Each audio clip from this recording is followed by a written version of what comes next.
দর্শক, আপনার শিরোনামে যেমনটা শুনছিলেন যে এশিয়া কাপ বর্জনে যে হুমকি দিয়েছিল পাকিস্তান, সেই জায়গা থেকে কিন্তু সরে এসেছে। তবে পিছিয়ে গেছে আরব আমিরাতের বিপক্ষে ম্যাচ। 8:30টায় শুরু হচ্ছে না, 1 ঘন্টা পিছিয়ে দেওয়া হয়েছে ম্যাচ। নির্ধারিত সময়ে মাঠে না গেলেও শেষ মুহূর্তে স্টেডিয়ামে যাওয়ার নির্দেশ দিয়েছেন PCB chairman Mohsin Naqvi. Cricket হাসায় কাঁদায়, কিন্তু এমন বিব্রতকর পরিস্থিতির নজির খুব একটা নেই। হ্যান্ডশেক ইস্যু এতটাই বড় হয়েছে যে এশিয়া কাপ বর্জন করার মতো বড় সিদ্ধান্ত নিতে চলেছে পাকিস্তান।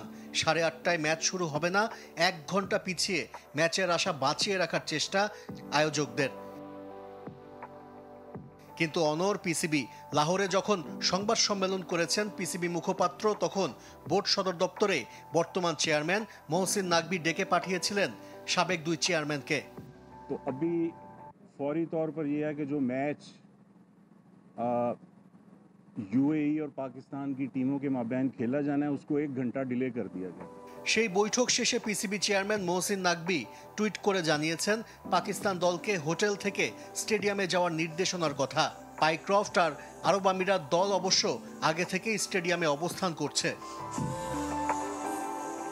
বিকাল 4:30টার মধ্যে মাঠে পৌঁছানোর কথা ছিল পাকিস্তান দলের। টিম বাসও তৈরি ছিল, নিয়ম মেনে উঠেছে ক্রিকেটারদের সরঞ্জাম, কিন্তু ক্রিকেটারদের দেখা নেই।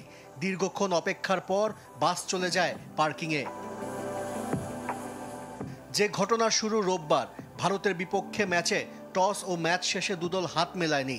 এসিসির নির্দেশনা আগেই 2 অধিনায়ককে জানিয়ে দেন জিম্বাবুয়েন ম্যাচ রেফারি পাইক্রফট।